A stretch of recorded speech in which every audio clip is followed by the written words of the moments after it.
Yes, good afternoon, good evening, good morning, wherever you are. For those joining us, Givanix, Andas, and African Institution Support Group, welcome. And welcome, Brother Pigeon. We meet again, as we always do on Saturdays, in order to discuss, have a conversation amongst ourselves on the situation in Africa, whether or not Africa is advancing towards unification or whether Africa is very far away from unification. So it's a conversation we just want to talk amongst ourselves, not to complain, but to just have a conversation around where we think we are and what we ought to be doing. So that's what the Saturdays are for. They are for Africans meeting and talking. It's like a great conversation, and we want this to be part of the conversation on the continent and elsewhere. So we shall start with hearing news from various parts of the world, and our brother Pigeon will share that. Towards the middle of the discussion, we shall play the African anthem and then continue the conversation. Thank you very much. Thank you also. Thank you, Brother Thomas. And everyone also have joined us now. Pigeon, your sound is muffled, just so you know.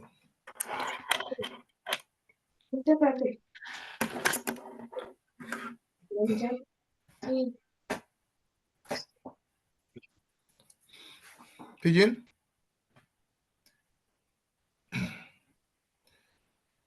So Brother Pigeon will be sharing this news part. Sister Mara should be joining us soon. She will also support Brother Pigeon to chair. Yes, Brother Pigeon, proceed. Oh. Brother Thomas, can you confirm that my audio is better now? It's still muffled. Muffled, but we can hear you, but slightly muffled. So once we wait for the Pigeon to sort out his mic, welcome, Brother Carrington, an African Institution Support Group and Andas Concept Organization in South Africa. And then Givanix, welcome, brothers and sisters.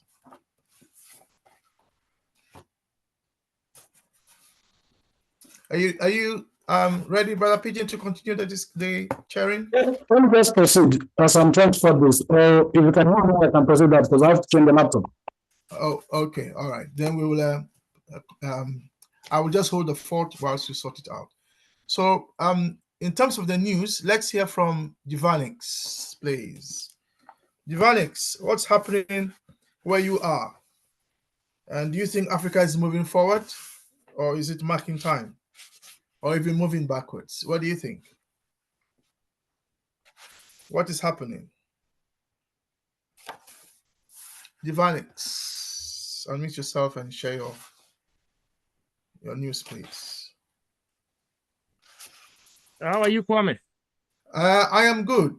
You're doing fine? I think so. Have we met, Givanix? Yeah, we've met a couple of times. Have we? I sound familiar. I don't know you as Givanix. Do you have a different name? Yeah, I go by the name Abel. Abel? Yeah, Abel Chieta. Oh, okay. Yeah, I'm a friend to Pigeon Odimwengu. Okay. Yeah, so we met earlier. Yeah. You're also based in Kenya, I believe. Yeah, true. Yeah, what is going on? Thank you for coming. Anytime. Yeah, so, what's going on? In Kenya? Yes, and anywhere else in the world that you have been observing? Focusing in Kenya because I observe so much in Kenya. Yeah, go on. Share it with us. The news that is coming in right now is our current president is trying too much to bring the tribalism card, you know, because the news earlier before it was all about the maandamano and everything protest, and the people called the Gen Z, you know. They came in, did some changes, and then apparently what happens now, the breaking news is the Kenyan president now is trying to use the tribalism card in Kenya, trying to separate us using the tribes.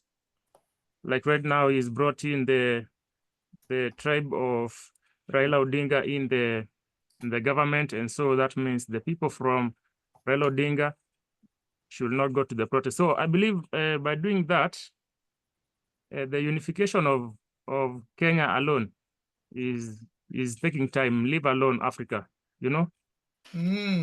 Yeah. So we must first unite as a country, as Kenya, and then now we can be brothers with Tanzania and Uganda. Yeah. So first of all, I believe. So, Giovanix, yes. Before you continue, so the theoretical position in consensusism, is, as you have stated, is that the territories in Africa must be liberated. Exactly. They must unite. They must unite. And they must also be developing. Yes. Then alongside that, Africa itself must be liberated. Yes. United and also developed. Now, as you have said, if Kenya, if the whole of Africa is liberated, and Kenya is not liberated, then Africa is not liberated. Of course. So you are spot on. Yes. That Kenya itself must be united, and that means, as you said, bringing in all the ethnic groups into a unity, not divide and rule. Exactly. That is what the president is doing right now. Because you can give an example of a family. If the father and mother in the family are not united, then that means the cousins and the aunties and whatever, you cannot unite first the cousins and aunties before uniting as a family, the father and mother. So that brings me back to Kenya. But Giovanix, although you would agree with me that sometimes when there's division between the mother and the father, or the father and the children, or the mother and the children, the wider family can step in, call a family meeting, and resolve it. True, that's a possibility. But now, coming into a bigger picture of Kenya now, we have not been seeing any country, Tanzania, Uganda, coming in, and solving this issue. Because but you know why, don't you? I don't know. I don't know what's happening, but I believe the problem. It's the AU thing. It's a club. It's a club. So they said non-interference in each other's domestic affairs. Yeah, now that's the problem. Like if you have problems in Kenya, I expect someone, some country like Egypt, some country like Ethiopia to come in. But now they're quiet, and our brothers were being killed in the streets during the protest. They just kept quiet. Yeah, they kept quiet. So it really pains as a Kenyan youth, knowing that my future is already destroyed. I'm really afraid of bringing children in this world. But please, you must bring children. I will think about that. Kwame, I will think. Let me think about that. Let me tell you, that's what USAID want. That is what DFID wants. They don't want us to have children. So they're trying to divide and rule, and also to minus us. Yeah, and they don't want us to have children. Okay. That is the agenda. They want to depopulate us. If you see the number of Africans who have died only this week, if you look abroad across the whole of the continent, there was a flood in Chad. People died. Wow. In South Sudan, people are dying. Africans are dying, and nobody seems to care. So please, you have to have children. I think I'll put effort on that. Yeah, I'll change directions. If we don't have children, then they win. Then they win. They should not win. Anyway, please, Giovanni, carry on. So as I was saying, so I think my biggest news for what is going on, I think we should unify as a country. of which my brother Pigeon is still doing. You know, I and Pigeon are from two different tribes, but we are brothers. Like Pigeon is a brother to me. You know, at sometimes I forget what tribe Pigeon is because he's too much of a brother, so I don't remember the tribe he comes from. So I think if this generation that we are called the Gen Zs, if we keep uniting, then I believe there'll be a change in the next 5 years. Yeah, 5 years. Approximately 5 years, we can have something good for our future. Yeah. The other thing, Giovannis, is that they use the term tribe to dehumanize us and to disrespect us. Yeah. So we encourage people to use the word nationality.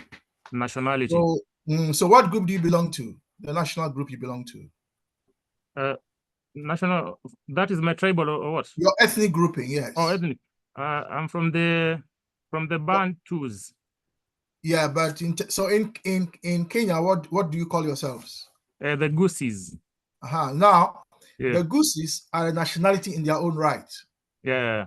They have a language, they have mores, they have traditions, and so on. So they are a nationality in their own right. Yeah.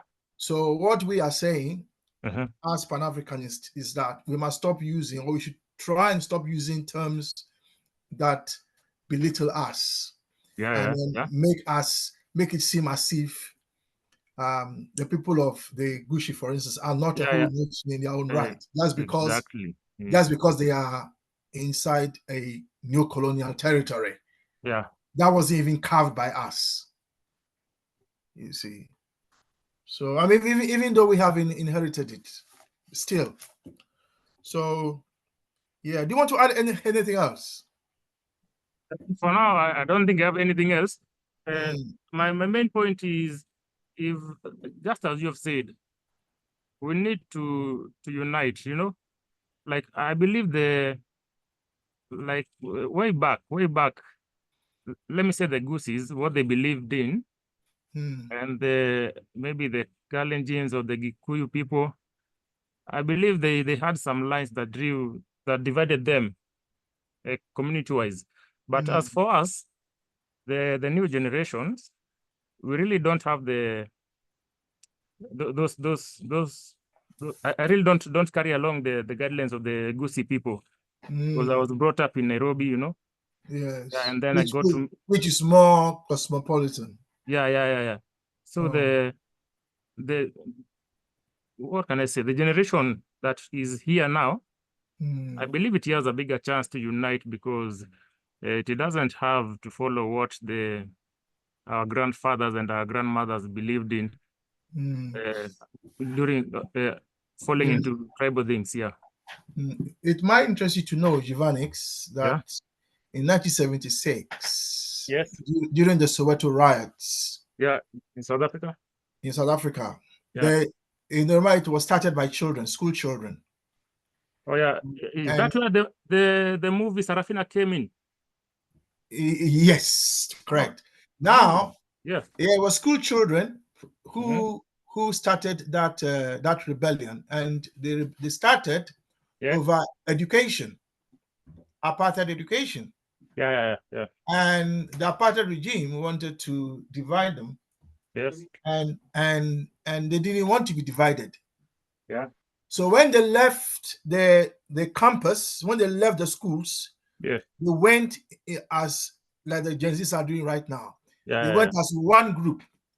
Yes. You know, there was no Zulu, Xhosa, no. Exactly. They went as one group. Yeah. And when their parents came home in the evening, Soweto was on fire. Oh. So you are right in the way you put it. Yeah. And that our experience as Africans has not always been that we approach matters on the basis of nationality. No. But it is the colonialists and now the neo-colonialists who are trying to divide us along ethnic lines. Yeah. Because they want to use that for divide and rule. Yeah. You remember in Rwanda, when the genocide happened, I remember. I read the story. And then after the genocide, Yes. there was a school on the border, and some group crossed into the school and asked the Hutus and the Tutsis to separate. Yeah. And the children refused. They said, "No, we are all Rwandese. If you want to kill us all. Yeah. We will not." These are school children. So we will not separate ourselves into Hutus and Tutsis. We refuse. Yeah. So we're in the right track.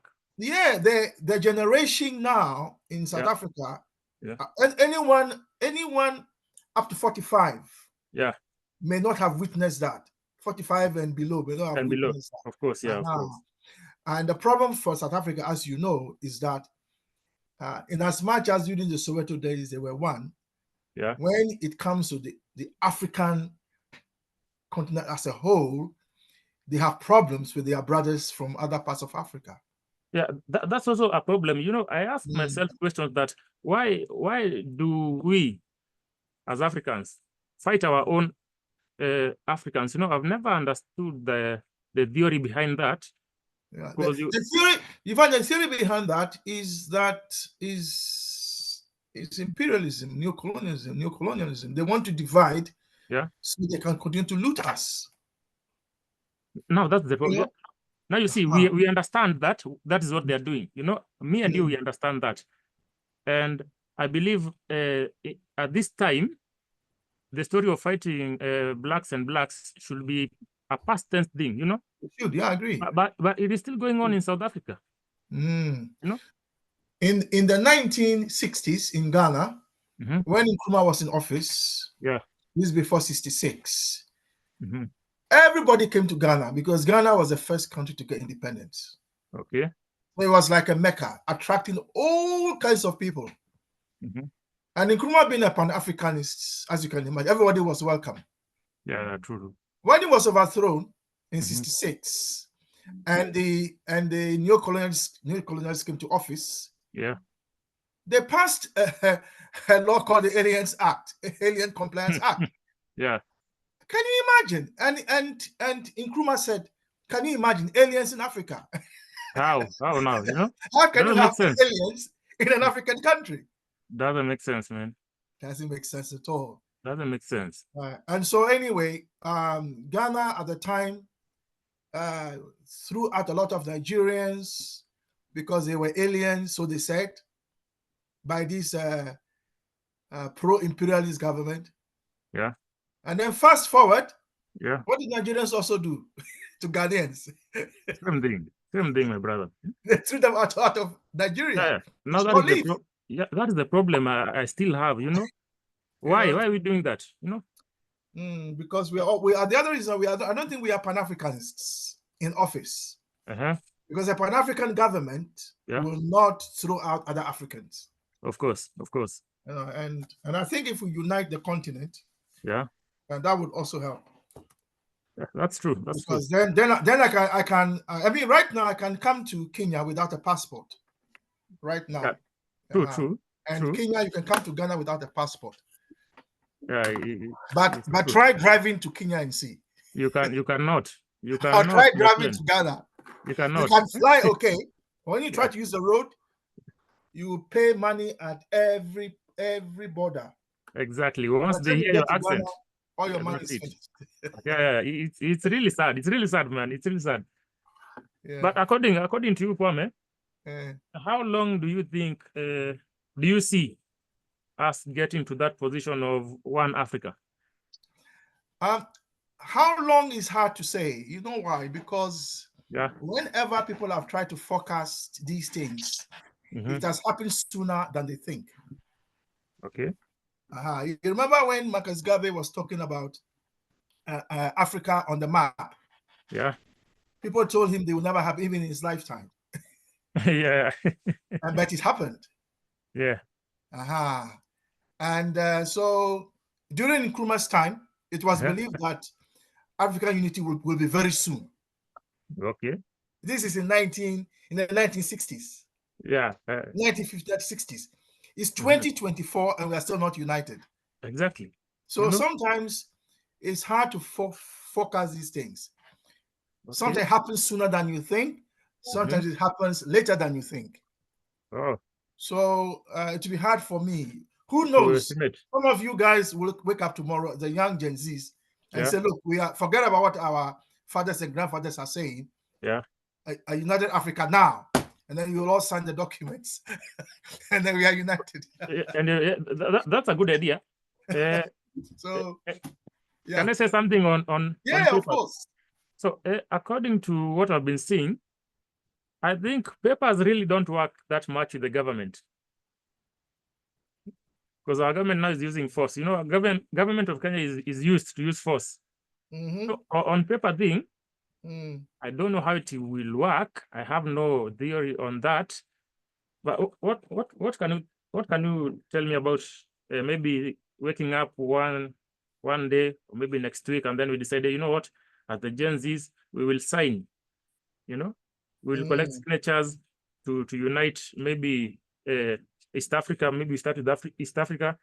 Can you see the government of maybe Kenya, Tanzania, and Uganda taking it late? Not neo-colonial governments. Not this government. Neo-colonial governments have no interest in African unity. Yeah. I mean, if you take Museveni, for instance, I keep saying this. Museveni says that Nkrumah's idea was not good. Yeah. That those parts of Africa that are like brothers and sisters must unite first. Yeah. And he's in East Africa. He still hasn't united East Africa. He still hasn't united. You know? So those guys are not interested in unity. They are interested in just controlling their patch. Wow. And they and their family making money.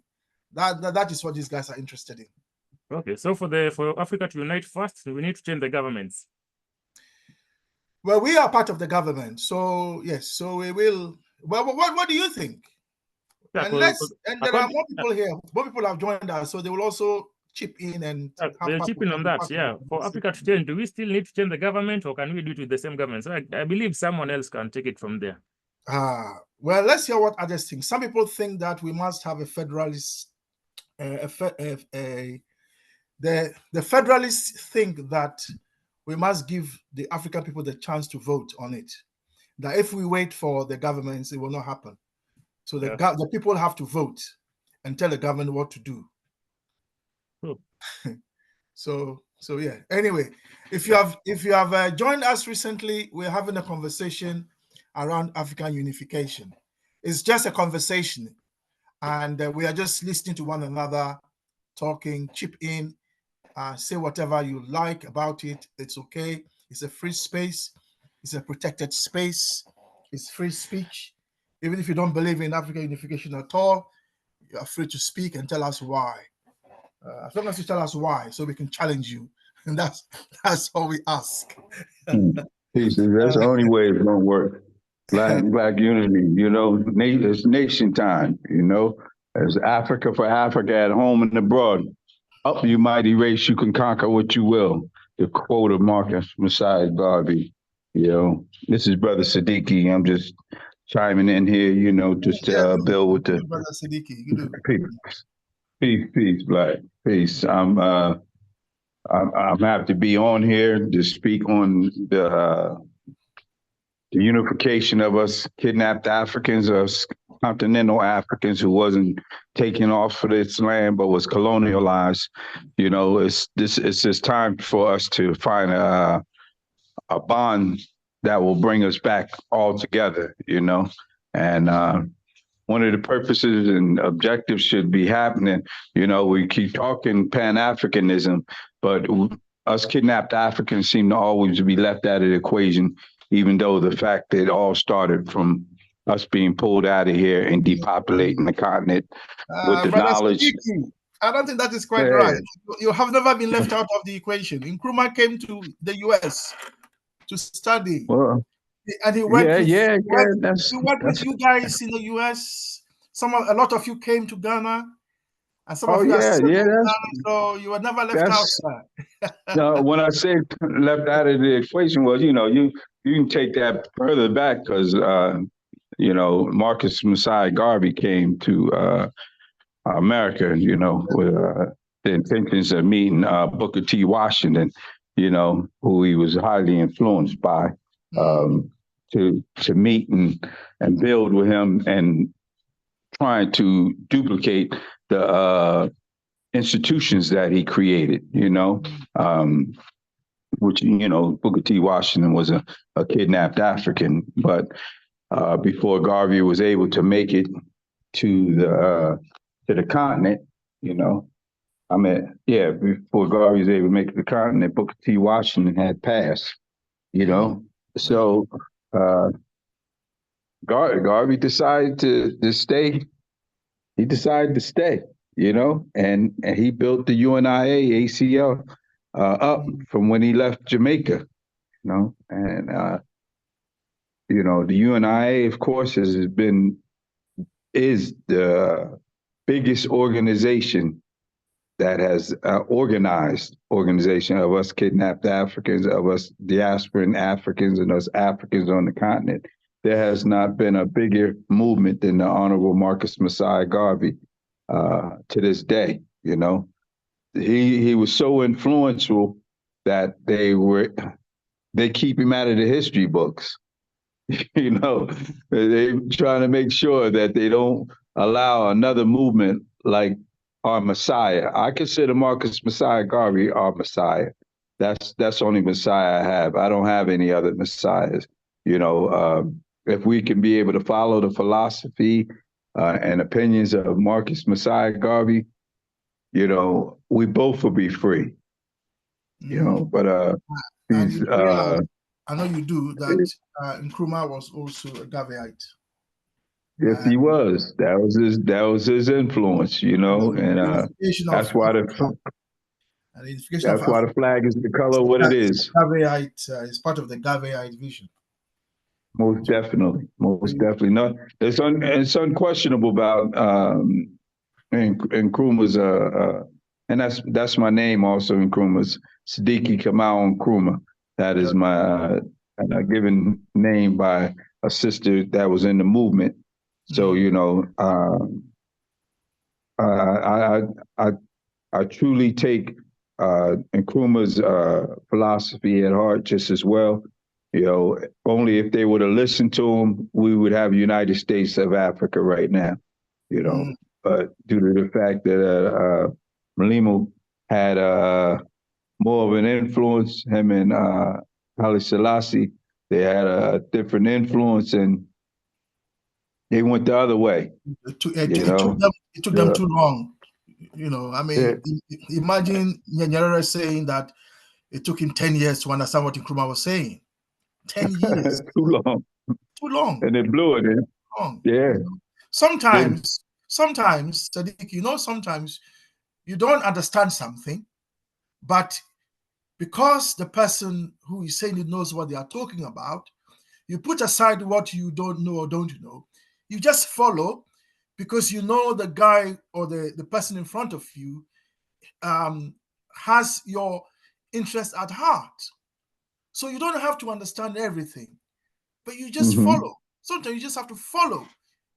If you want to insist on understanding everything before you follow, it may be too late. It will be too late. Had just followed Nkrumah. Exactly. Just follow him. Could you imagine? This, all that, 10 years. Could you imagine? If Nyerere and Nkrumah had united, can you imagine? Oh man, that would have been masterful. That would have been a masterful move against the colonialists. Today, still arguing. The other day, everybody they want. I was saying on the WhatsApp group, there was this news that I think it was Mali or either Mali or Burkina Faso had launched a satellite into space, to protect its country. And I was saying in the WhatsApp group, why are African countries separately launching satellites into space? Why can't we guys just unite and have one satellite across the entire continent? And then someone took me on. No, we can't do that. It's not feasible. Blah, blah, blah, blah, blah, blah, blah, blah. And I challenged the person. They are compromised. Yeah, this is somebody with their minds are still compromised. Yeah, that's the problem, you know. And they thinking these little tiny countries are going to be able to compete against a world power like How is that America possible? Imagine Gambia and or China Russia. negotiating. China, Gambia. I mean, come on, are you serious? Ain't no logic to that. You know what I mean? It would be better for us kidnapped Africans to do negotiating because of our economic power. It's You even know, more. In some cases. Yeah, you but understand? absolutely. So, Thank you so much for your contribution. Those of you who have joined us, this is the Consensus Study Group. We meet on Thursdays and Saturdays. Thursdays, we discuss philosophy and ideology. And on Saturdays, we try to have a conversation like we're having now. And everybody's free to chip in, chip in and share your thoughts on Africa's unification.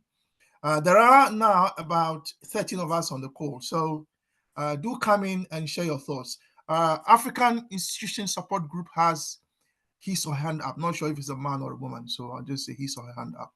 Yeah, please come in and share your thoughts. You heard what Brother Sadiki said. You heard what Brother Giovannis also said. Please feel free and share your thoughts. Thank you for this platform. Sister? Yes, it is. Sorry, see, this is why I need your name. Otherwise, I can't see. No, it's fine. I'm used to it in these Pan-African spaces. They think that I'm a man. No, but we don't. No, Sister, we don't. You are different because at least you left a room to say he or she. But I'm used to people, especially if they don't hear my voice, thinking that I'm a man because they don't expect a woman to be involved in these spaces, to be as eloquent as I am, to be ideologically inclined the way that I am. Before you continue, you notice I said that I'm not sure if it's a man or a woman. You notice I said that. Yeah. That's because I'm conscious that the Pan-African space cannot just be men. Half of our army are women. Without them, we are going nowhere. Yeah. So anyway, in fact, that leads me to the issue of culture. You think that way because you are culturally conscious, or probably your level of education, you are very sensitized on gender issues, right? And you understand the dynamics about oppression and things like, and the importance of recognizing every member of society as an equal. So that comes to Pan-Africanism. However, the reason why in Africa our African unity seems like we're not going, we seems to be going round in circles. I'll say so because of the first thing about culture. Our culture, how we treat each other in communities, how we interact with each other. I think how we used to treat each other probably when you were young, during your heydays, and how we treat each other these days, there's no longer that sense of brotherhood. This is my sister, this is my brother. You see them struggling, you have that desire to help. You see another African start a business and they're struggling and they need your support. You put in a hand, you chip in one way or the other to support that. You celebrate each other's achievement. But the culture these days is more individualistic. In fact, you will find, and this is everywhere, even in communities, even at a political level, you will find people smiling at each other in public, but they go behind each other to destroy each other's image, to destroy each other's businesses, to speak ill against each other, to destroy each other's reputation. And that's why you see even these politicians, one day they are friends. Tomorrow, because there's little money involved, they're already divided. They're already campaigning against each other just because there's little money involved. So we need, I don't know what programs we can have in place to have that movement like they had in the US when Nkrumah went there and he was inspired by the Black Americans. They're calling each other brother. They're holding each other's hands. They are saying they're so pro-Africa. They are proud about everything African. There are people, African Americans up to this day, who swear that I'll never work for a white man. I would rather start my own business. I would rather hustle something, but I'll never work for a white man. I'll never support a white person's business when there's a black brother who's doing the same business whom I could buy and purchase from. How did African Americans manage to do that? They even have festivals called Kwanzaa. Of course, they were kidnapped. They lost their language, their ethnic history, but they've managed today to create one of the largest calendar recognized holiday called Kwanzaa during Christmas. And they have these huge festivals, and they will be acting more African than Africans themselves. Sister, how did they manage to rebuild that culture? Yes. But how should I call you? Or how should we call you? Oh, my name is Modesta. Modesta. Yeah, or you can call me with my African name, Yokai. Yokai. Yokai. Yokai. So Sister Yokai, it seems to me you are talking about two things as far as the unification of Africa is concerned. I'm talking about a lot of things because of the limited time, so I'm mixing. I understand. But listen to you, I am getting two things. One is the lack of love for one another. Yeah. And then the question of then the unity that comes from that love. Yeah. That's what I am getting. Yes. Because if we do not have love one another.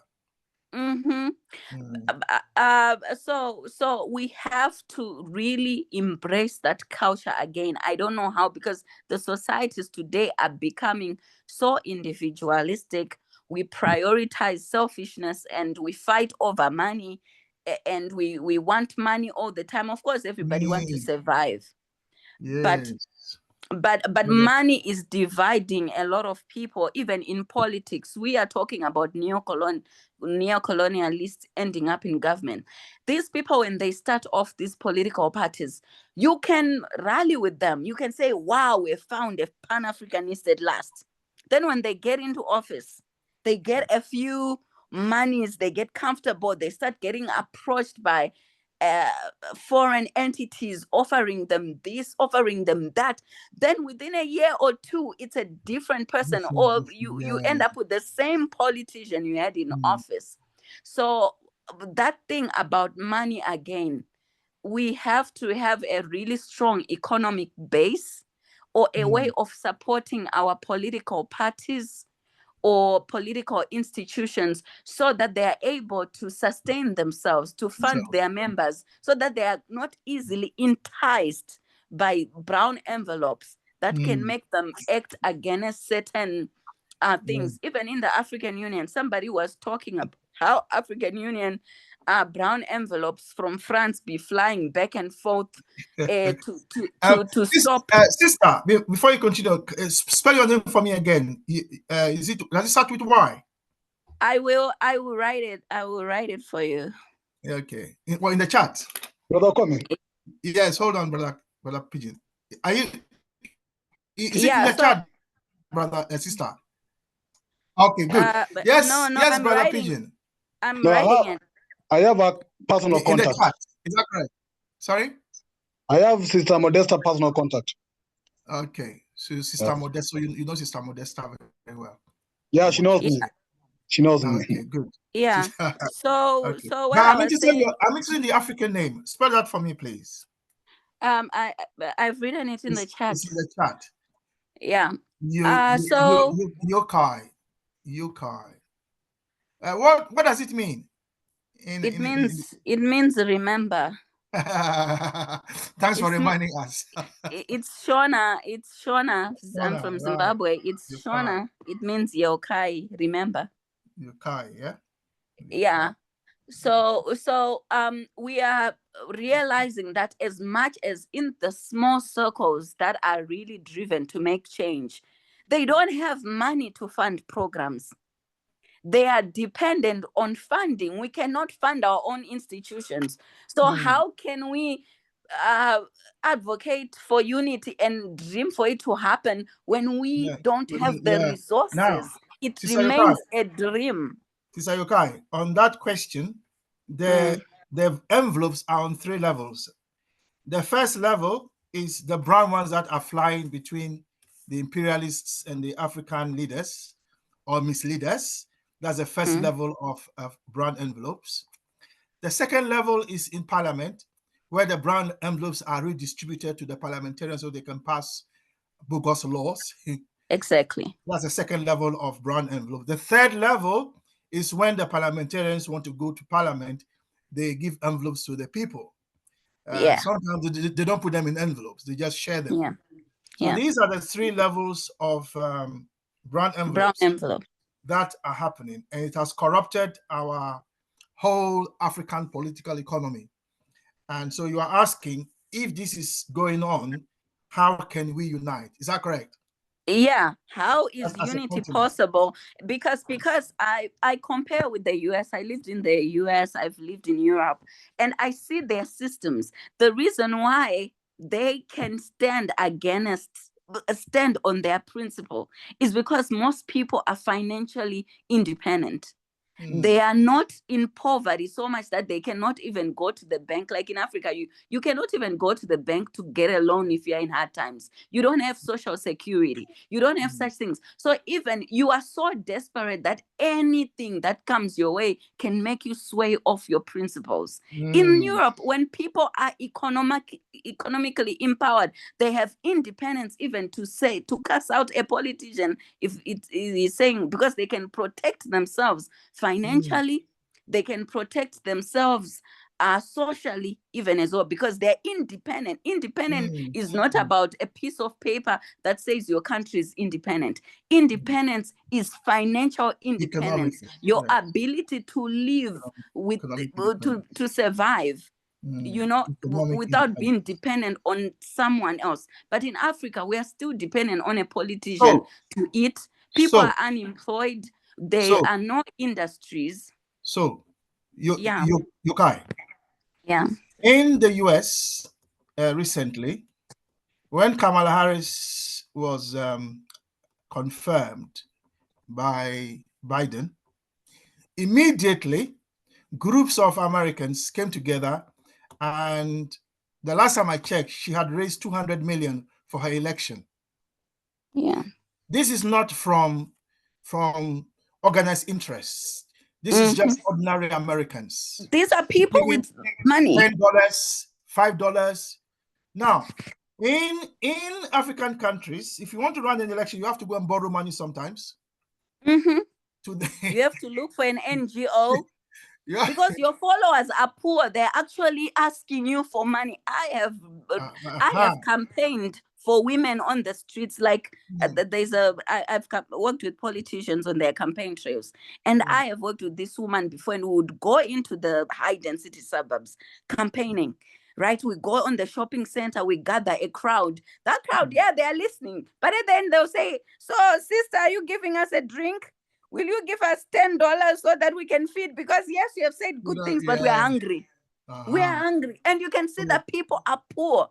You cannot raise money from that political campaign. So she was relying on NGOs. Yokai. Yeah. Here is the thing. The same people go to church and they donate at church. Well, they have, but even if you see when they go to church, they don't ask the church to give them food. Yeah. So now they are happy. So the ordinary people are happy to give their little to the church, but they're not giving it to the political party that will come into office and save them. So I am agreeing with you that we need some education so our people will understand. They shouldn't ask you. They should go and ask the church rather for the drink, and then give you the opportunity to help put a government in place that can unite Africa.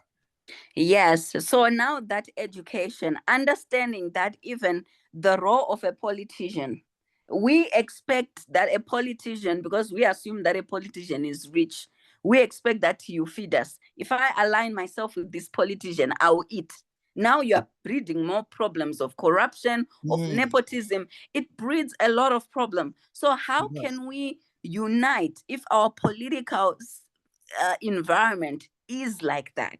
People are not financially strong to even stand on principle, to question even when they see things are wrong, because half of them are poor.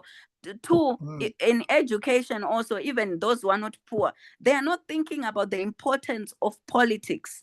They are just minding their own business. They are right now, how many are we on this platform? 16. That's a lot. But do you know how many people are on the platform where they are talking about celebrities and things that don't even matter?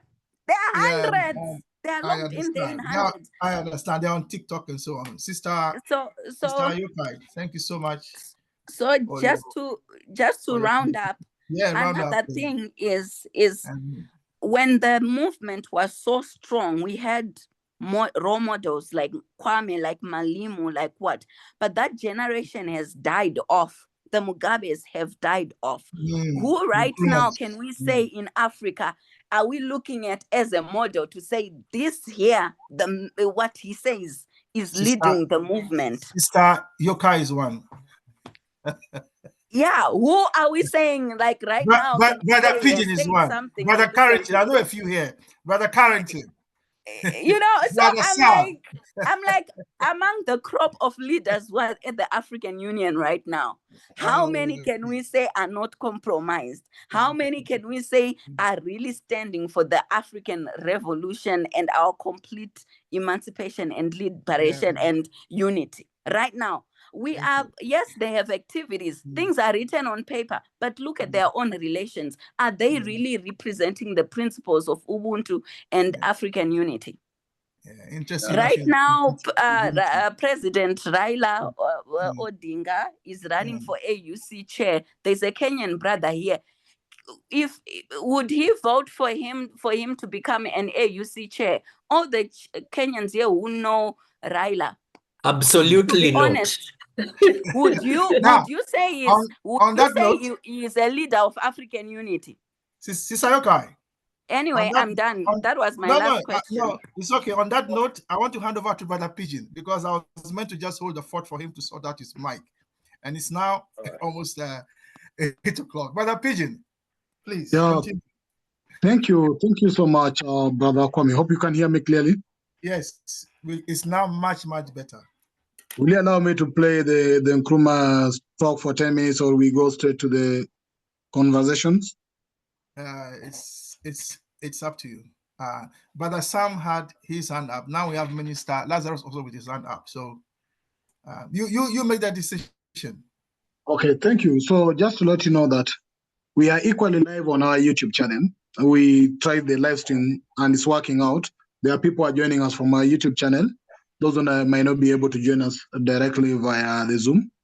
And we actually have this conversation. So yes, we are trying to look deeply on what is ailing Africa, what's stopping us from unity, and what should we do or what must be done for us to move forward towards the unification. As Brother Giovanix had said before, yes, the government of Kenya is actually trying to unite the opposition. But the question is, what unity do we need of? Is it a unity of purpose or unity of people? Because now we have unity of politicians, the so-called negative forces in the continent. But do that result to the unity the Africa need? The elites in the continent are united. They do their business together as they loot us and continue doing what they want. The politicians in the continent are united as they take everything they want from us. Is that the unity what we want? Is the unity in the name of bringing this representative from this tribe to this representative to this tribe is what Africa need? But rather we need unity of purpose, unity that can enable us to develop Africa and develop everybody for the welfare of all of us. So yes, let's continue the conversation. Let me get first of all to Brother Sam before I go to Minister Lazarus. Brother Sam, your hand was up before. Thank you, and good evening, everybody. And thanks, Sister Yokai. We really enjoyed your inputs, but I was getting worried as the discussion was going on. And I believe right at the end, that's where I found that we are now bringing back our purpose, what you are talking about, Brother Pigeon. Because We all long for those days of the Kwame Nkrumahs, the Sekou Toures, the Amilcar Cabrals of Africa, those giants that used to preach and teach and educate their nations. You know, I was privileged to be in Guinea, to be trained in Guinea during the time of Ahmed Sekou Toure. Every week, every day, there would be speeches by President Sekou Toure addressing the nation and telling them about African unity, about Africa and its development. The same thing was happening in Tanzania when we were there. Mwalimu Nyerere did the same thing. So we are all longing for that. But I think the essence of this is what we came at the end, where we say, it is Sister Yeukai, it is Brother Kwame, it is Brother Pigeon. We must go out and go and practice what our forefathers have taught us. What I have seen in Guinea, I must come and practice here in South Africa. What we are doing in this study group, exactly. We must bring more of our brothers and sisters into this study group. We must not end here. We must also go back on the ground now. We are saying almost all these countries in Africa are under neocolonialism, basically. So it is up to us to go back and teach the nation. You know, the earlier discussion, I heard members saying in South Africa, there's still fights between Africans.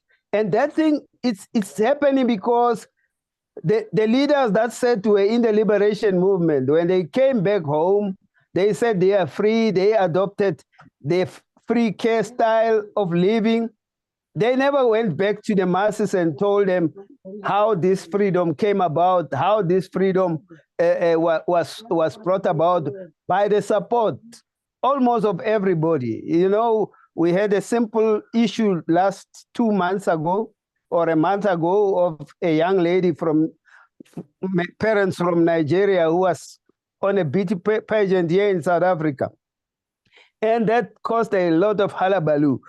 But people will tell you, not only our leaders lived in Nigeria, not only our students, when they ran away in 1976, went into Nigeria.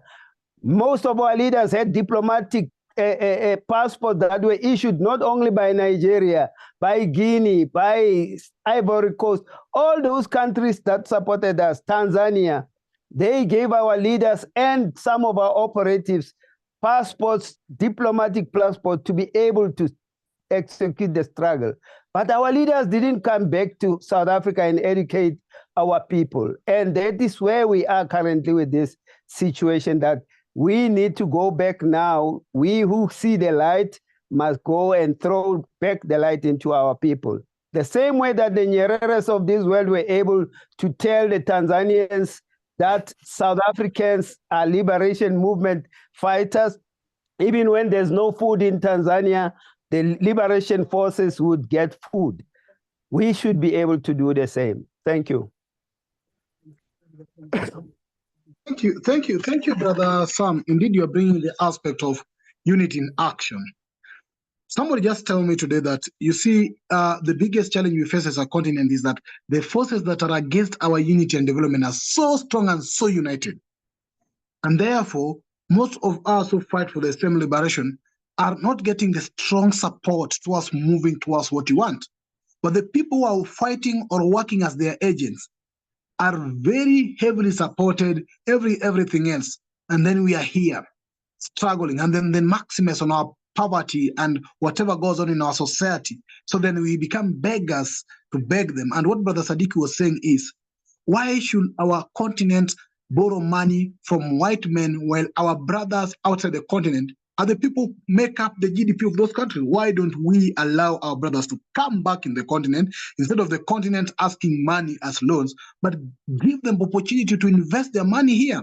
In the year of return in Ghana, in 1 year alone, Ghana was able to make over $2 billion out of people who are ready to come back. Burkina Faso and Dr. Arikana are trying to do the same to bring people back.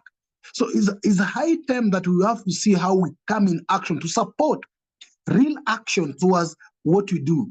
Because as long as we don't give that strong support, that physical and emotional support, then most of our soldiers in the liberation struggle and unification struggle will die or will starve on the journey or in their struggle. So this is very important as you raise it, Brother Sam. Let me get to Minister Lazarus. Yes, Minister, please come in. Yes, give thanks, give thanks. This is a very powerful discussion. I thank you for allowing me to join. I am Minister Lazarus Nazarai, Minister of Foreign Affairs for the Ethiopian World Federation, Incorporated, which is an IGO, a governmental organization created and ordained by His Imperial Majesty August 25th, 1937. Many of the things I've witnessed in most meetings, you know, they come to the questions of, first, what do we call politics? Second, what do we call money? Our wealth is our unity. Politics is a tricky question when we define it based on the paradigm that we have been set in. First off, and let's just take in the construct of Africa at this time, the Berlin Conference created the borderlines. So what we call Kenya, what we call these areas are first the formalizations in the Berlin Conference. Before that, we had kingdoms and queendoms. Now, when colonialization left the colonies position, which were on the outskirts, on the coastlines of Africa, and the Berlin Conference was implemented, they placed governments on top of the kingdoms and queendoms. So the first in international law we learn is that customary law was before international law, which is treaties. So what they did was they created an authority to oversee the customary laws of the lands. So now when we say politics, we're talking about constructs that were placed on top of the customary or the indigenous ways to extract resources, to divide the people.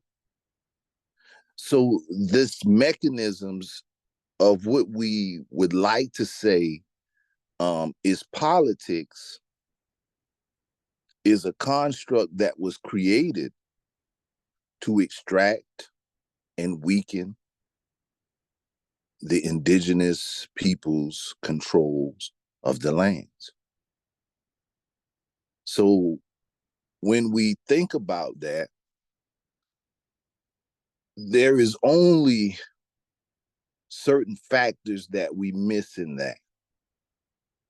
The Papa Bull doctrine, or the Dumas de Veres, which created that perpetuity of servitude for Europeans to claim in Africa. The Papa Bulls of what it was, the Inferna, which was for the islands in the West. But the Dumas de Versa. That was of 14, are you talking about the 1452? 1452. Okay. Was dealing with the perpetual servitude of Africa. When we ask most people what was going on in that time, where did this notion or where did this drive pop up to place Africa in perpetual servitude? What was the battle going on? And most people cannot identify where would the Pope, or who we call the Pope, feel that they have gained their authority to usher this in. So First, when we recognize the Pope gave authority. So anything that we call a government is not a separation of church and state. Its authority is derived from a churchical decree. So most of the laws were implemented to subdue indigenous ways to make the people obedient to this. So when we look at most of the laws that are laid out in the structures of what we call governments today, they are suppressive laws of indigenous ways. Now, when we're studying this, if you go to where a lot of people have been going, where they're saying, well, all of this is commercial, this is how they've made us chattel, and they've sold us as commercial paper. So that's why I asked the first question, what do we call money? Because we are working in a fiat system that uses commercial paper. Do we as a people understand or overstand that commercial paper that they're creating is based on our participation in their system? So if we learn and understand that, then we're not broke, we're just broken apart. Because if we understand commercial paper, we could never be broke.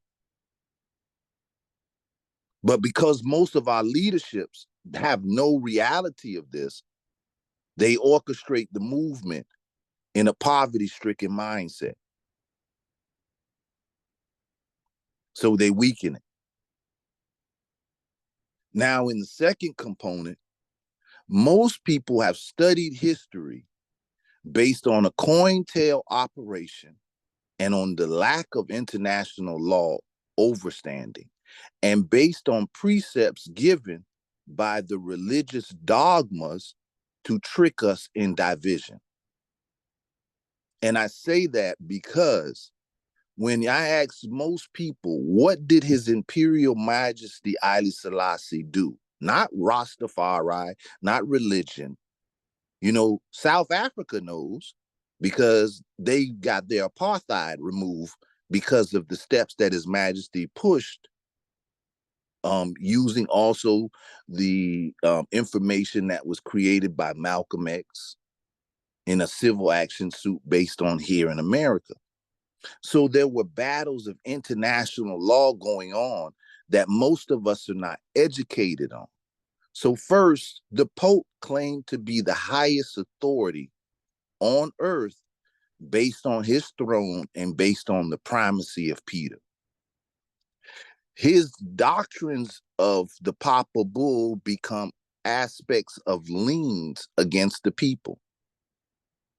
Now, when you study a lien, you have to have a superior claim to remove a lien, or else the other person becomes the holder in due course. So every government then has to pay them their tithes because they're the first lien holder on the property. So this is how our lands and our people became part of a commercial system. Now, the Pope made this claim under the primacy of Peter as the highest throne of God on earth, as the elect of God. November the 2nd, November the 1930, His Imperial Majesty was crowned King of Kings. Now, many of us will take this as religion, not understanding the history of international law and what we're talking about. There's a word that most people miss. It's called Basilius. If you haven't studied the word Basilius, you do not know what the battle was going on in which the Pope was claiming this authority. There's a war that was hidden, that was moving under the title of the Basilius. They were claiming a throne right that we miss. And because we're not educated in it, we lose that positioning. Now, when we look at the Basilius and we study it, it takes you to how the Pope and them started this claim for being a royal kingdom or being a royal throne. This was the basis of the law. If you look this up, they'll always tell you that the last two that were supposed to be the rightful ones to hold this was the actual king of Persia and the king of Axum. Now, when Africa is given certain history, we're not given it from the Ethiopian kings list. When you study the kings list, you'll find out there's a thing called the Zing dynasty. You're able to chase the Zing to the Amazigh. You're able to trace the Zing to the Rain Queens of Zimbabwe. You're able to trace the Zing into South Africa. See, there's every royal kingdom in Africa has a rightful birthright under the Basilius. And this goes all the way into their claimages in the scriptural, which that was where the international law was laid first. Okay. So I'll close out. I'm about to close out. So the Pope made his claim that he was the highest authority. His Imperial Majesty later on, June 1935, made an edict and a decree, because the Berlin Conference has already been issued throughout Africa. And His Majesty challenged the Pope's positioning and their decree under the Papal Bull by stating he is the emperor of all of Africa and that he is the king of all Negroes around the world, because that's what they're classifying us as, including those in the United States. He contested the Papal Bull doctrine's authority, the jurisdiction. That was June 1935. October 1935, Mussolini invaded Ethiopia. And most people never understood what was going on in international law. They did not know the contestations of jurisdictions and authorities that were being battled with. They still don't have a clarity of it today. And they don't know how to use it to counter the measures that are used to disable us economically, to disable us in authority over our lands, over the minerals, and so forth. There was a position given, and if we're able to move past indifferences and study it from international law, we can go as understanding that that makes us also the standings of prisoners of war, which gives us the customary and humanitarian laws to support. That gives us many different grounds, even under the Montevideo Convention. So there are answers. And last, and I close, is that we're working with several of the kingdoms to create a tax residency certificate where all of the people of the diaspora are given a standing as a residency of Africa, which allows, just like the Russians do, which just like all of the Europeans do, where instead of us paying taxes to our colonizers, we create a tax, our taxes go to Africa into a diaspora fund so that we can develop on many grounds. Meaning we're funding our own demise, and we can rechannel those funds to help us build. So there are answers. Give thanks for the tolerance. I appreciate it. Thank you. Thank you. Brother Kwame, please come in regards to what Minister said. And I know there's what you call the politics of international law. Yeah, I think the Minister has reminded us of two presentations that we've had in our Saturday classes. One was from Brother Pigeonier himself, who went at length into the Papal Bull and some of the things that the Minister mentioned. And then, Pigeon, what was the other brother's name again? Brother Foucault, who did the Knight Templars. Brother Foucault, yes, who gave us about 5 sessions on the hidden government, the invisible government, and all these are on our YouTube channel. So, Minister, we are happy if you want to, because today is not, obviously there's not enough time, but if you would like to give us an extended presentation over the following weeks, so that we understand all that you are saying, because some of us are hearing some of these things for the first time, and we don't properly understand it. So, for instance, some have raised a question about the property rights. So before Africa became independent, we know that African lands were used as, or African countries, a whole country was used in terms of documentation in the City of London to raise funds. I mean, they use the land of an entire country to raise funds in the City of London here. And those documents that were used to raise these funds are sitting in vaults here in the UK. So when Africa became independent, say Ghana became independent or Kenya became independent, what happened to those documents? Where are those documents? And if we are free, why are those documents still sitting in vaults in places that we don't even know about? So, Minister, you've raised some very vital questions, which I think you need to come back. Brother Pigeon will liaise with you. You can have as many Saturdays as you like and explain these things to us in chunks that we can absorb, if that is okay with you. Yes, I am very open to that. Okay. So Okay. Brother Pigeon will liaise with you on that. Thank you. Minister, I hope you got the link to this conversation via an invite link somewhere. So that must be my number that shared the link. But I will also request your private contact so that I can get in touch with you privately. But yes, I think there's a lot we need to learn on the politics of international law. I came across that book some times back. I'm still finding where I had my soft copy with it. But yes.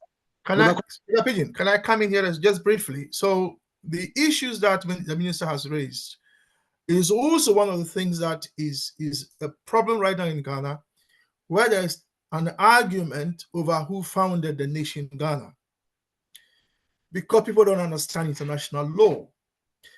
And the president of Ghana today, Nana Akufo-Addo, who is supposed to be a lawyer, some people dispute that, has come to tell the nation that the one who founded the nation international law is not the founder. Very confusing. So the issue that the brother has raised, which the minister has, which goes to the heart of the unification of Africa, I think is something that we need to understand. Okay, thank you. Permit me just to play a 5-minute part of what Nkrumah said to bring us back to the conversation which we have on the unity of Africa. Then I'll get back to Brother Koko and Sister Chisomo. It's actually 12 minutes, but I'll play 5 minutes of it. So that we don't forget the African Union anthem. Yeah, I'll play that as well. Let me play 5 minutes of this Nkrumah speech just to bring us back to this conversation. Okay. To welcome you to Accra and to this conference of African freedom fighters and supporters of the growing movement for Africa's liberation and unity. It is good for our cause to have a periodic meeting of this kind to examine our position in the great struggle to rid Africa completely and forever of imperialism and its handmaidens, colonialism and neocolonialism.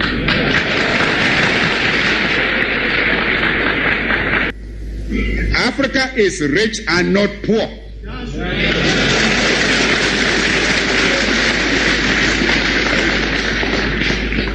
As the great wealth that has been taken out of our continent over 5 centuries of spoliation and extortion very well proves. Africa has immense actual and potential wealth: gold, diamond, copper, manganese, bauxite, iron ore, uranium, asbestos, chrome, cobalt, a host of other minerals.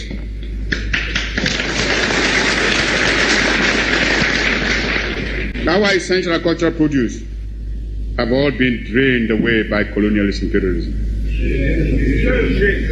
Africa is far from being poor. It is Africans who are poor, not Africa.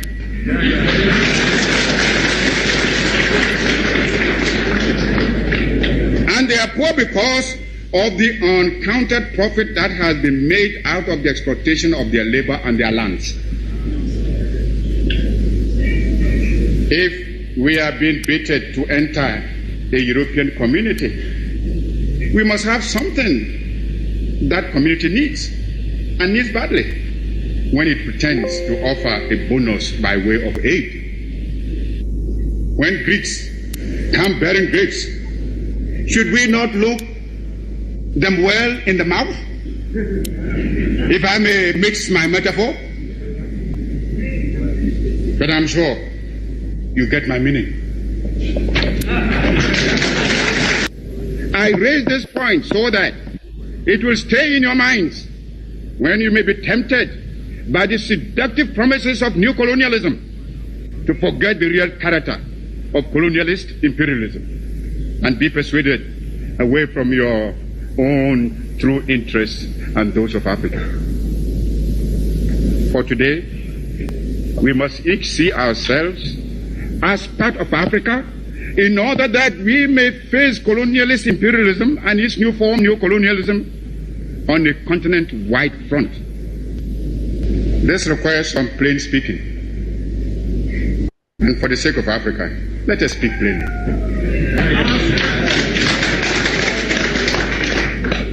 As I see it, Yeah, I'll stop it there. So let's continue the conversation. Permit me to stop it there. Yes, Brother Coco, come in. And Sister Chisomo. The African Brother Coco? anthem, don't forget, yeah? The Yeah, African anthem. I'll play the anthem, African anthem as we end towards the end. Thank you. Brother Coco. Yes, thank you. Thank you, Comrade Pigbin, and everyone tonight. Greetings to you all. I don't know, I feel conflicted. There are some good speeches tonight, as well as good questions that are being asked. And I'm also very, very happy to hear the voice of our sister, you guys from Zimbabwe. We are always looking for the ladies to, you know, to take the fight to where it's supposed to be taken, and they are Brother always Coco, welcome here. Yes. sorry to interrupt, but thank you for mentioning that. The sisters, we keep saying we want to hear from more sisters. Thank you. Carry on. Brother Thank Pigeon, you. my apologies. Thank you, brother. One of the many hats I wear is that of governance pillar. I lead the governance pillar from Ford. I haven't done a lot of stuff for a while now. But one of the things I was asking about was customary law. And when I delved into that, especially into Lesotho, I found that customary law was being undermined again by the common law, and that is being financed by the United States of America using their big pockets through the Millennium Challenge account. So my brother there from the Minister of Foreign Affairs, just so you know, the war goes on against the people, the poor, everyone. And what they have done is to split us. So you in America, if you are doing your own thing, and here us in the continent, we are doing our own thing, we are not going to win this war. It's time we unite this fight and take it to the colonizer, the imperialist, and whoever is doing all of these things. That's one point. The second point I have was we have to start small. We have to start small. Our brother here, Pigbin, was invited to a course which runs today and tomorrow. But because of the economic challenges, Pigbin wasn't able to attend today. He wasn't. So if we want to show solidarity, we have to start now. People like Pigmin should not want for anything. They should be supported. We should, all of us, be helping Pigmin. We need to come together and say, you know what?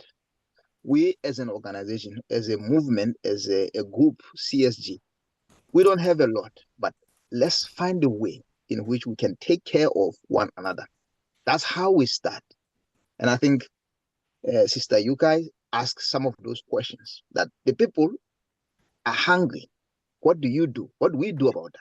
We cannot tell people who are hungry about unity. They will laugh in our faces. They will look at those who come bearing the brown envelopes, Brother Kwame, as you call them. We need to start thinking in a different mindset. We need to start saying, what can we do to make those changes, the small changes? Because this is a war. The war is going on. Just to close out now, I think Sister Yuga was asking the right questions, but having lived in both the USA, in Europe, and in Africa, you should have some of the answers to the questions you're asking. You said in the US or in the West, they are more organized, more united. In Africa, they are not. You have to remember what they did to Africa.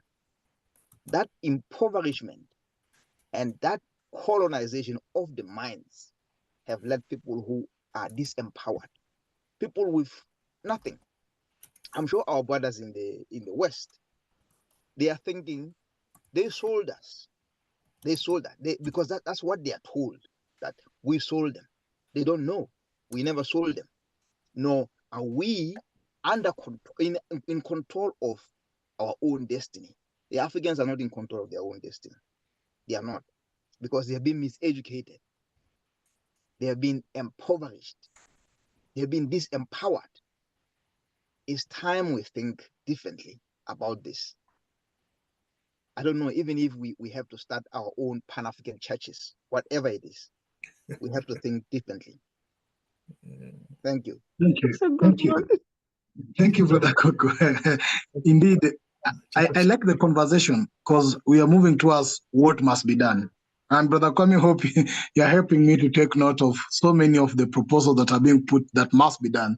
Because, of course, after what must be done, the question is now, let's do it. Once we know what must be done, we should do it exactly. But I really appreciate it. Remind us all to put our suggestions in the chat so that we can collate them later.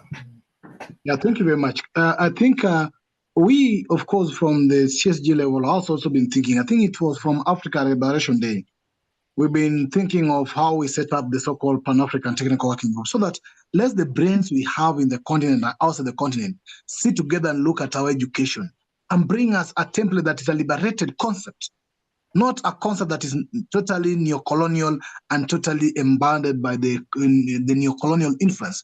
What is the liberation education template for the continent? And then we can move forward to advocate, propagate, and implement and campaign for it, because we really need a common, united framework that can actually liberate and develop Africans in an Africa or in Afrocentric way, not in their way, because whatever we have today only produce people who work best for what they want. And if you remember Dr. Trey's book, the codes for the white supremacy, the codings, the law, which of course ministers touch, is one of the issue. Education is part of it. Even politics. Look at the democracy that they push to us as a solution to us getting somebody. And even that democracy, they still use it to elect their person they want. So basically, democracy don't work for us. They say one man, one vote, but the counter or he who count the vote is the one who matters. So we go election every day, we fight over election, and still get the same results of their puppet systems. So we are in a web. We are in a system that is so intertwined and so closed that nobody wants us to get out. But we believe by sharing our thinking, by sitting down and having this conversation, we will come up with thinking and solutions and idea that we can commit ourselves to work towards its implementation so that we can see a liberated, united, and developed Africa. Brother Kwame, may you come in a bit as I look for more people if you still want to come in, please feel free to raise your hands. Brother Kwame shares his thoughts as well. Yeah, thank you. So let's hear more. Let's hear from more of you. Brother Carrington, you have your hand up, and then we'll hear from more sisters. We've got Shireen here. We've got Myra here. Who else have we got? Other sister have we got? We've got Sister Grace. I think I saw Sister Grace earlier. Is that Grace? Yeah, she left. I think she has dropped off. She'll be back. Is Chosa? Is that a woman? CHOSA. No, I'm a man. I wanted to raise my hand, but unfortunately on my screen I don't have a hand.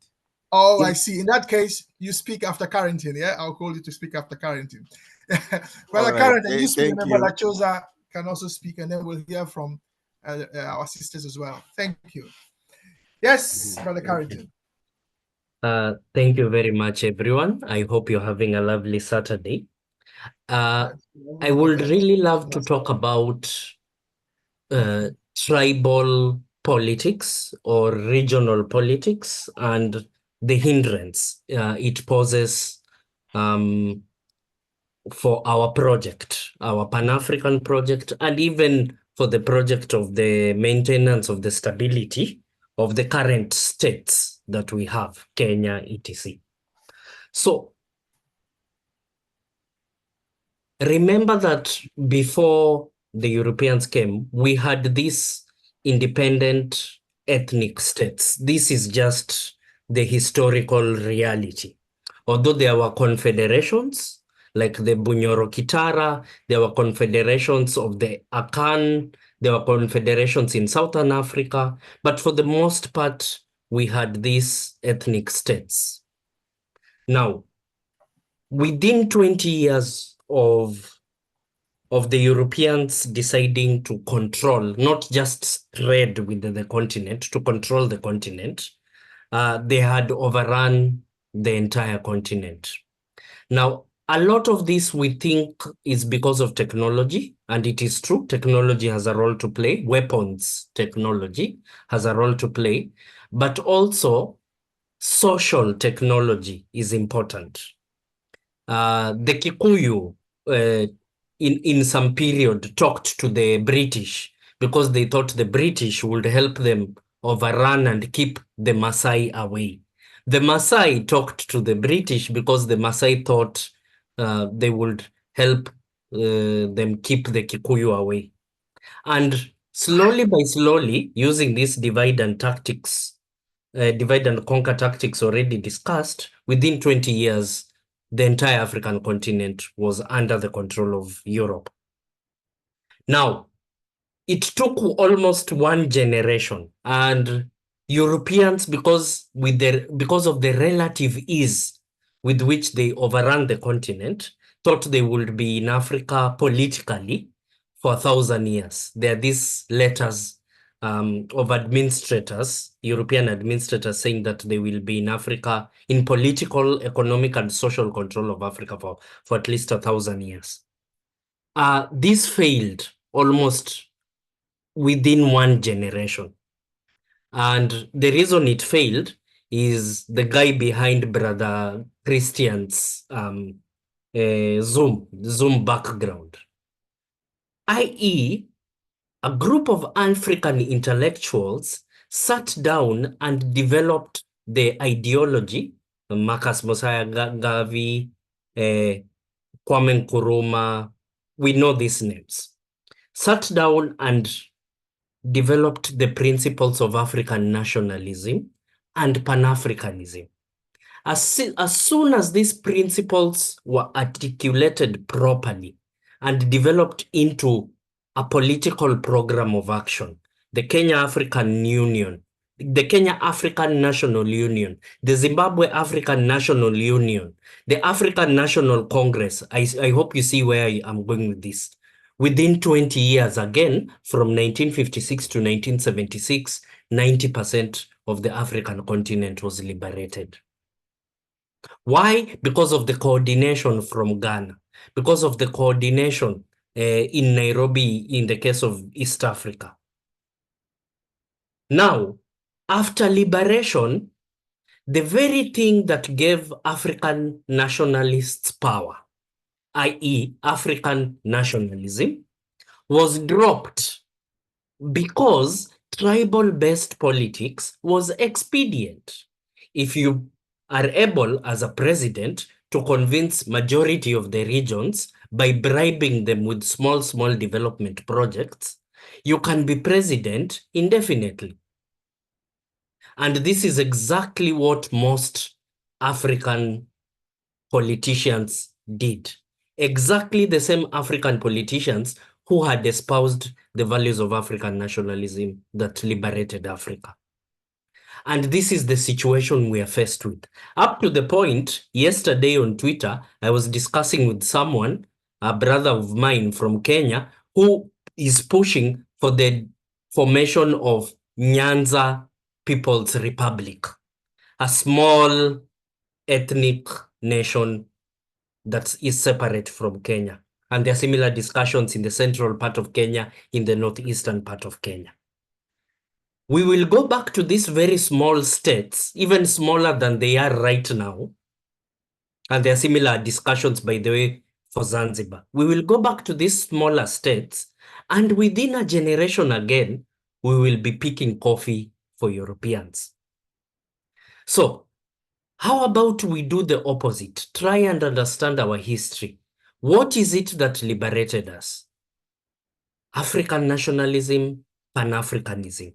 Can we use it? As I have said continuously, Africa right now does not need liberation as much as it needs empowerment. Africans need to have power, the ability to stand on their own, which is a very different program from the program of liberation. The program of liberation is waged through war, struggle, protests, contestation. The program of empowerment, which is a different thing, is waged through science, technology, industrialization, and economic liberalization. If we are able to do this, how can we be informed by the principles of Pan-Africanism? That we can put meat, we can give the African Continental Free Trade Area the teeth to bite African dictators who are trying to game the system and to carry out protectionism. Anyway, in terms of that, I am seeing signs of life. When the protests in Kenya were taking place, there were several young people. Every Twitter space I joined, and Kenyans in the house will bear this for me. There was at least one young person directly complaining that we don't want to go to Germany. The president says he has lined up work for young Kenyans in Germany, in Saudi Arabia, etc. But these young people are complaining and saying, we don't want to work in Germany. We don't want to work in Saudi Arabia. Can you implement and fast track the Continental Free Trade Area that will allow me to have a service or a good that I can offer to my fellow African brothers and sisters, and vice versa, because this is where our future is. It is not a mistake that the wealthiest parts of Africa are also the most ethnically diverse. Nairobi, Johannesburg, Lagos, Accra. It is not a mistake. It is not an accident. The land in Nairobi is not very fertile, but the people in Nairobi cause Nairobi plots, small acres of plots in Nairobi to go for $1 million. So can we push this idea of African multiculturalism and African nationalism? I think that is where our future lies. Thank you very much. Yes, Brother Carrington, as always, thank you very much. For those of you who don't know, he's our resident physicist when we hold our philosophy and ideology classes. So here is a physicist who is directing his powerful mind to the issues of liberation, unification, and development. And we ask, if we have more physicists, more scientists doing this, where will we be today? So thank you very much. So let's hear from Chosa, and then I hope I pronounce your name right, brother, and then we'll hear from our sisters. Thank you, thank you. You pronounced it well. Thank you. I'm new here today.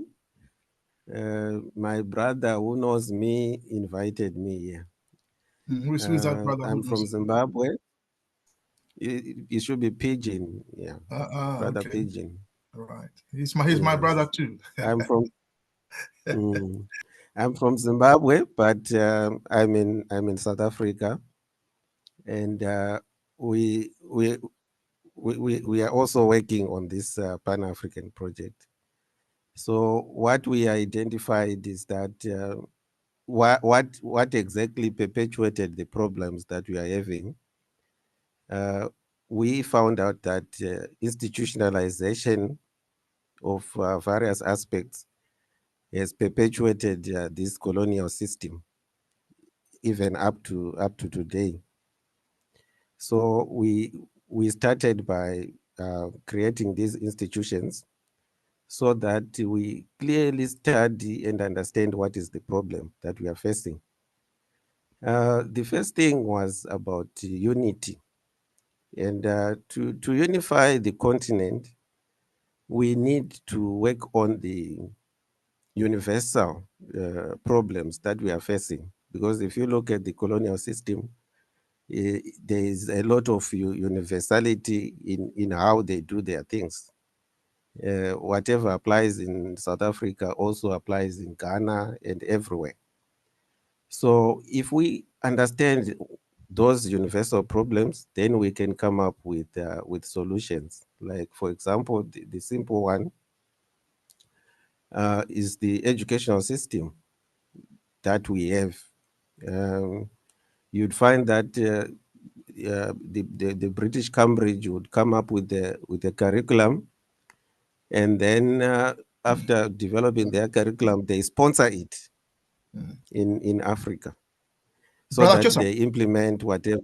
Brother Yes. Joseph, before you continue, can I ask you, do you think that the brown envelopes matter is also a universal problem? The what? The brown envelopes. The bribery. Or the laws. Yeah, the bribery, the brown envelopes that they put on the tables. At the presidential level, they are bribed. At the parliamentary level, they take money and pass laws. Yeah. And then at the electoral level, they also take money from the politicians and vote for them. Do you think that is a universal problem for the whole of Africa? Yes, it is. It is a universal problem, and it is also a broader. It's so broad in its nature because if I'm to speak about Africans naturally, their nature, they are not like that, but there are circumstances that contribute to, in fact, circumstances that promote that bribery system to go on. You'd find that most of the people who take bribes, it's because of the poverty that is unjust, because the poverty that we have, it's unjust poverty. Otherwise, if it was not unjust, we could be somewhere. And the aim of neocolonialism is to keep them poor so that they can continue to take bribes and not put in governments that will work for the continent. Yes, yes. But if you look at it from the way I was looking at it before the colonial system started, we had a very good system in terms of settlement, how our people were settled. They were settled in a system that promote food security for each household, right? There was surplus of food. And our seeds, they were compatible with our environments, the climates and all that. So when they came, they took that away from us. They brought their seeds, they brought their fertilizers, and they came up with their system of agriculture, and they displaced our people and settled them in the way that we are settled today, which is a poverty system, because most of our ancestors, they were taken to regions where rainfall was erratic. Even the water table is far below the ground. So it was a struggle for our people. So those are some of the areas that we need to look at. We actually came up with our new settlement program that we are creating in our institution. Which institution? Sorry? Which institution is that? I registered a non-profit organization here in South Africa to deal with such problems, because what we have done under our institution is we have come up with those universal problems. We've got a list of those universal problems, which also includes the law itself, because we've got our African laws, but the laws that are being implemented are the Dutch laws. And this is what the minister was referring to. Yes. Those are some of the areas that we need to look at, like if we are looking at reversing the gains of colonialism, because we need to look at what is it that gives them power. You'd find that their power lies on their Dutch law. If we take out the Dutch law from the equation and put forward our Ubuntu laws, they will lose power. It will change things. Excellent. So, Josa, find time to come and do a proper presentation for us, yeah? Because we'd love to hear you on this. And so liaise with Brother Pigeon. So we haven't heard from sisters for a while, and we only have 10 minutes to go. So let's hear from Sister Myra. Sister Myra, can you come in? And well, not only do you come in, you chair a bit, yeah? Till it's 9 o'clock when Brother Pigeon plays the anthem. Thank you. Thank you so much. Yes, thank you, Brother Chosa. All right. Thank you, Brother Kwame. I just wanted to comment on what Brother Carrington raised. Yes, comment and also you chair till the end, yeah? It's an important issue that he's raised, and I didn't know that there were efforts in territorial areas other than Uganda to go back to our nations. And I think he said he gave an example of his own territorial colonial territory of Kenya, and then I think he mentioned Zanzibar. So there's also a movement in Uganda that is heading that way, and we want our nations. I don't like they use the word tribes. Our nations of Baganda or Basoga or Bacholi to have their own sovereignty. But I say it differently from him, because I don't see how that would preclude me. Certainly, if Uganda got sovereignty, I wouldn't stop being a Pan-Africanist. In fact, I would work harder to maybe tell my kingdom to campaign my kingdom to join the Pan-African movement, because still in our nations, in our that give us our identity and our heritage, we can still come together. So maybe if we look at it differently, as Pan-Africanists who are progressive, we should campaign and honor the identity that our African peoples want to live, because that is who we are. That will never change that. That is what we're born into. We should be proud of it. But also campaign and show them the proof and evidence that there are some areas where we can come together. For example, the military. For example, in the economic areas. So as they're building their identities and their nations, let's also be working to work alongside with them to show them the commonalities between all the different nations that we can fight for at a Pan-Africanist level. That's my thought. Thank you. And your thought. And so ask Sister Sharon to speak, and then there are other hands up, so you can manage that. So, Sister Sharon, you have the floor now.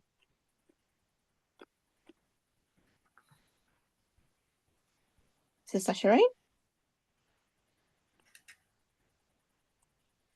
Greetings, everybody. Greetings. Greetings. Can I go next, please, Brother Kwame? Sister Mara is sharing the rest of the session. Oh, you have Sister the floor. Mara, please, may I go next? Is that okay? Yes, you have the floor. I'm sorry? You do have the floor. No, I was saying, can I go next, please? Yes, it's your Thank turn, you, sister. Sister Mara. Thank you. No, Sister Mara, I'm asking if you can ask another person to comment, and then I will come in after. Oh, I'm so sorry. My bad. Please. My apologies. Thank you. I think Minister Lazarus, you have your hand up? Yes, I wanted to just make a quick statement that research has showed that Africa only loses about 6% to internal corruption. It loses 70% to international corporations who come in with corruption and tax evasion. So they find ways not to pay for the fees and everything in the country, but they're stealing and extracting resources that they're not showing transparency of the level, so they're not paying fees. So 70% of the losses that Africa takes comes from outside corporations. Internal corruption was only listed at 6%, which is better than the United States. Give thanks. I think Brother Pigeon shared a statistic, which I can't remember the details of, but he showed that there was some kind of expose in Kenya, where one of the big businessmen showed that even some of the so-called debts in Kenya were fake. They were just ways for these imperialists to siphon money out of the country. So I suspect, as Minister Lazarus has said, there's a lot of scamming and fraud going on. And the whole idea, of course, is to take as much money out of our coffers as possible, but it's with the help of our misleaders. Sister Shireen, are you ready to speak, or shall I select someone else?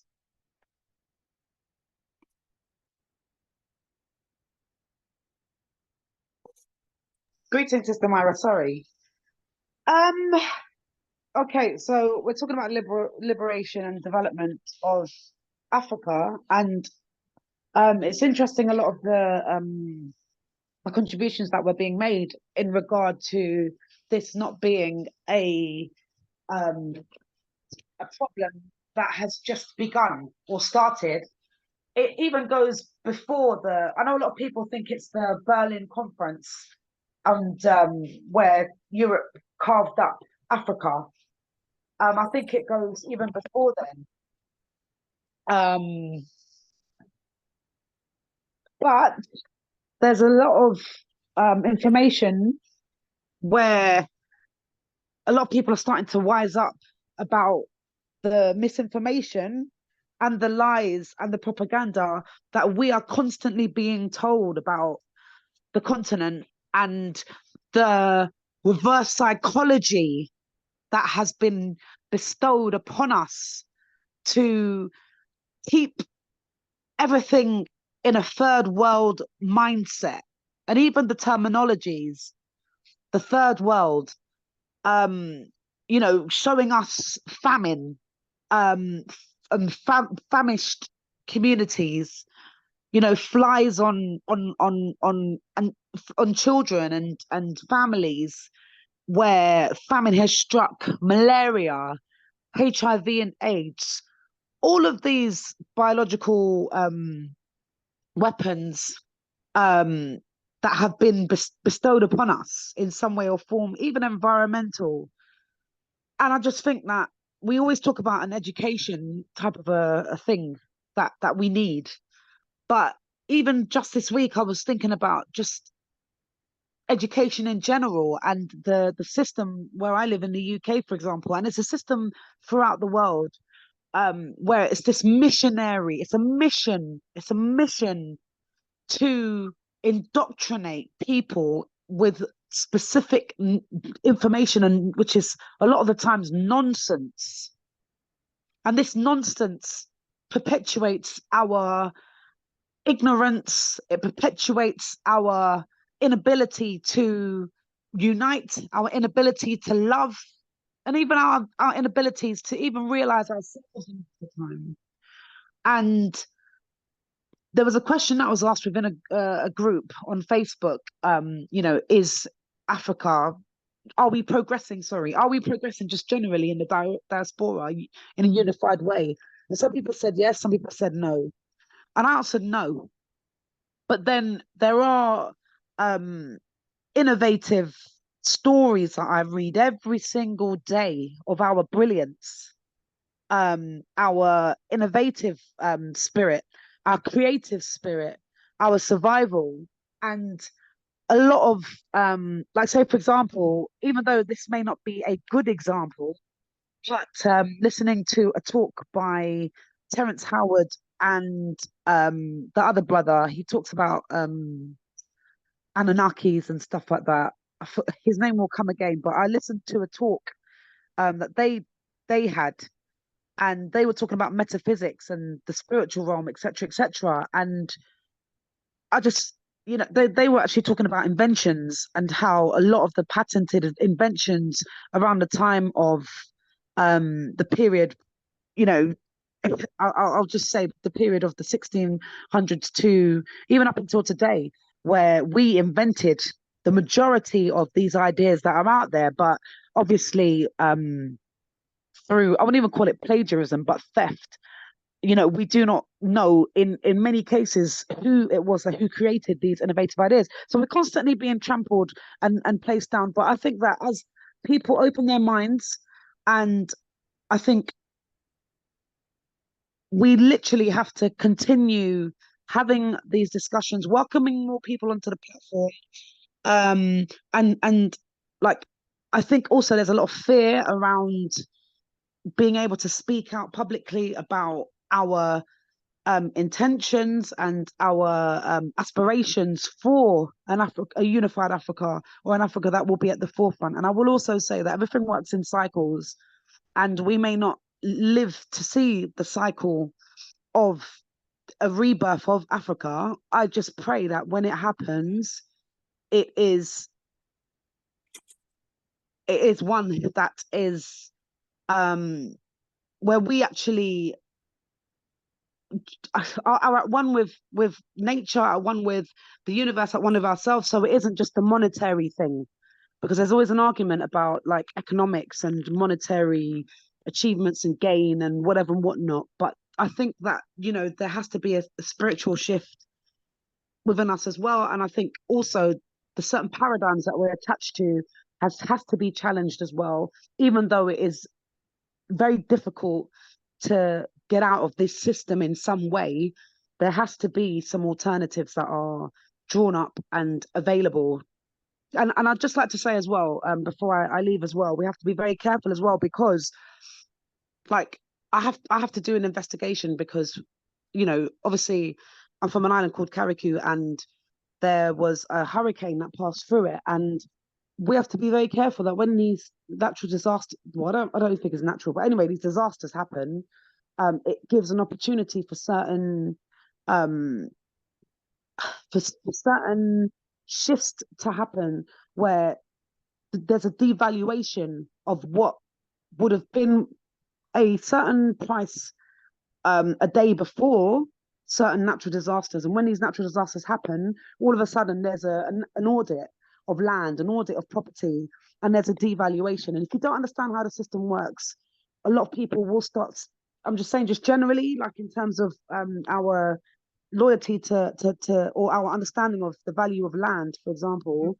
And I'm gonna stop, because I know that obviously there's not a lot of time here, but I'm just saying that we have to coincide this with the reparations program and an understanding of how, yes, we may be rewarded reparational money or reparational things, but where does the money circulate and go back into? And I know I've said a lot of of things here, and it's quite loaded. But obviously, I know we're at the end of the meeting, so my mind is going overdrive. But I hope that some of the things that I've said here is helpful. Thank you, Mr. Shrine. You've added a good note of unification and caution, so I'll hand over to Brother Pigeon to close the meeting. Thank you. Yeah, thank you. Thank you so much, all of you who have made it today. I think this has been more of a very conscious discussion where people have been free to share their thinking, and there have been critical things that have been raised that we actually look forward to see how we can work together towards implementation phase of it. You see, we must keep the conversation going, because if we can't converse, then we will either start fighting or will either be used by them. So there's a lot of civic education, which we call the mental revolution education, that need to be done. And it's from this that we are able to find a way forward on how we move towards the action point. As Brother Coco has said, yes, very important that we must put our resources, our time, and our support fully towards the unification and liberation struggle, because they are doing their best also to continue colonizing and underdeveloping Africa through the projects as loans, they call it education, scholarship, they call it the democracy, they call it military support. We must match equally same efforts that are geared towards liberating us as a people. So thank you very much. And to those who have joined us via those who have joined us via our YouTube channel where we were live, thank you very much for staying with us for all that period of time. We really appreciate your time. We really appreciate your efforts as well. All our recording will be available on our YouTube channel as usual. We have over 130 all recordings of our previous classes. So just to bring to your attention, this is one of our class on unification that takes place every Saturday using the same link from 6 p.m. GMT. We have a main philosophical class where we do philosophy in detail, where we read the text and share the thinking. And what text we read is actually the philosophy and ideology, the Pan-African philosophy and ideology for decolonizing Africa by Africa Liberation, Unification and Development, written by Kwame Nkrumah, every Thursday, same time, 6 p.m. GMT. And I will be sharing the link to all of you to keep joining us so that we can keep the conversation going. With all that being said, permit me to end it here and look forward to have you again. Next Saturday, we'll be having a presentation a bit on, Sister Mara, remind me on that. We'll be having a bit of a guest speaker coming in. On the Africanizing and indigenizing teacher training education in Africa. Yes, that will be just part of the conversation we'll be having. Every Saturday, we have Africa Unification conversation. So that part of the teaching will be like a conversation towards seeing how we can actually liberate our teaching system as a part of current and ongoing efforts towards liberating and unifying Africa. Brother Kwame, is there any further information from your side? No, you've said it all. Just to say thank you to all who came. Okay, so thank you all and see you again this Thursday and next Saturday. May you have a wonderful evening. If you can play the anthem before we yes, go. We can leave, people can leave as you play. Yeah, yeah, I'll be playing the anthem. Good night, all. Thanks. Good night, Sam. Yeah, I think good night. Junior Riders. Yeah, good night, Shrine. Thank you, thank you, thank you.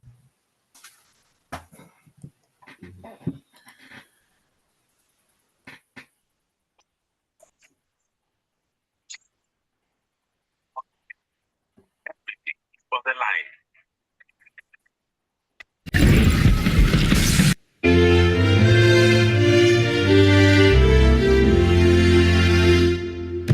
Let us all unite and celebrate together the victories won for our liberation. Let us dedicate ourselves to rise together to defend our liberty and unity. All sons and daughters of Africa, flesh of the sun and flesh of the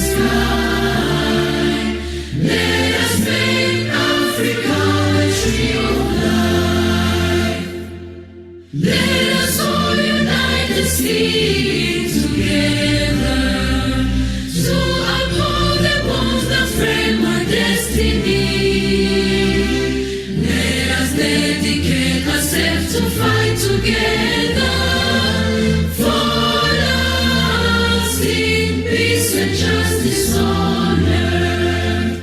Oh, sons and daughters of Africa, flesh of the sun and flesh of the sky, let us make Africa the tree of life. Let us all unite and join together to give the best we have to Africa, the cradle of mankind, the font of culture, our pride and hope at break of dawn. Oh, sons and daughters of Africa, flesh of the sun and flesh of the sky, let us make Africa the tree of life. Thank you all. Thank you so much. Thank you for your attendance. Is there a Swahili version of the anthem? You want the Swahili version? If it's there, it would be nice to hear. Thanks. We'll play it next Saturday, the Swahili version. Thanks. Thank you. So see you next Saturday.